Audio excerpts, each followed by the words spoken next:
दास जी, वाराणसी से। भगवान जी। आधा वल्लभ श्री हरिवंश महाराज जी। महाराज जी, गुरुदेव आपके चरणों में सेवक का दंडवत प्रणाम। महाराज जी, शरीर के साथ माना हुआ तदात्म कैसे नष्ट होगा? इसको नष्ट करने का कोई सरल साधन है? हाँ, मानने से मान्यता हटाई जा सकती है।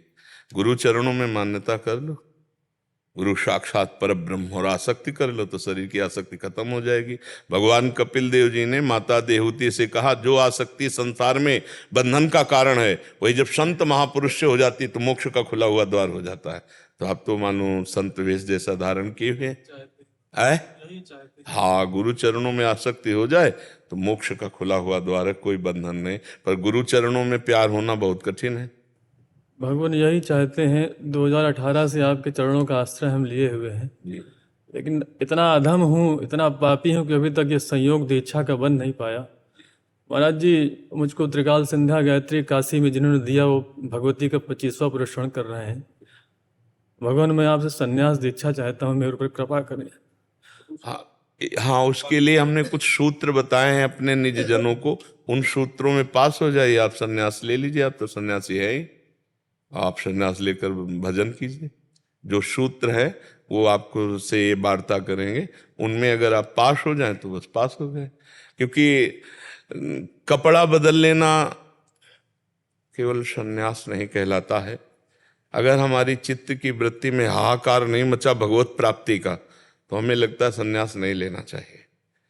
मतलब चिल्ला चिल्ला के रोने का मन होता है कि हे प्रभु, कैसे आप प्राप्त हो गए। बस कुछ अच्छा नहीं लगता। अगर कोई कह दे कि आप प्राण दे दो, प्रभु मिल जाएंगे, तो प्राण एक क्षण में दे दे, ऐसी आशिकी होती है भगवान की तरफ की। तो ऐसी आशिकी में तो ठीक है, नहीं तो फिर मतलब भेष ले लेना, भंडारा में पेट जिलाना, रुपया पैसा संग्रह करने लगना, इससे अच्छा है संसार में बना रहे। ये नौटंकी नाटक ना करे, अच्छा है संसार में बना रहे। अगर विरक्त हो तो फिर खाने की धार पर चलना है।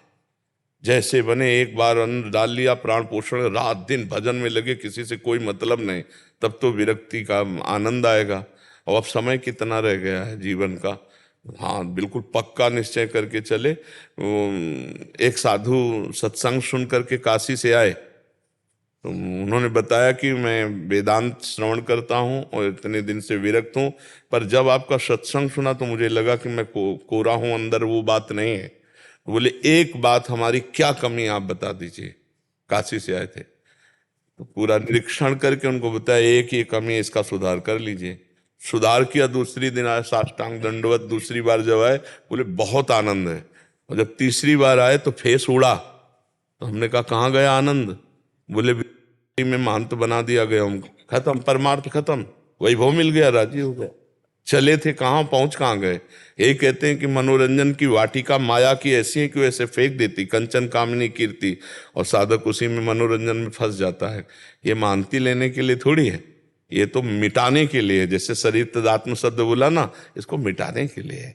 भगवदानुराग में अश्रु प्रवाह हो रहे, आनंद से बैठे भगवान के चिंतन में डूबे हैं, ये जीवन का लाभ है। ये सब कूड़ा करकट है, जाने वाला है, शरीर जाने वाला है, यहाँ कुछ लेके जाना नहीं। और विरक्त हो चुके हैं, फिर भी हम इसमें लगे हैं, तो फायदा क्या हुआ? रात दिन भगवदाकार वृत्ति तन्मया। अरे दिव्य शक्तियां जागृत करे, दिव्य शक्तियां तो खूब निश्चय पक्का होना चाहिए, नहीं तो आगे फिर सब डिसमिस हो जाता है। वैराग्य का मतलब है अपने तन मन प्राण सर्वस्व भगवान को समर्पित करके रात दिन केवल भजन करेंगे, बस खत्म खेल, कोई परीक्षा नहीं है। और जहां थोड़ा भी दबाव पक्ष अहंकार बर्दाश्त नहीं कर पाता, गुरुपद पंकज सेवा तीसरी भक्ति अमान, मान रहित होकर गुरुदेव के चरणों में समर्पित हो जाना, बस फिर सब अपने आप ठीक हो जाएगा, अपने आप ठीक हो जाएगा। विकास कुमार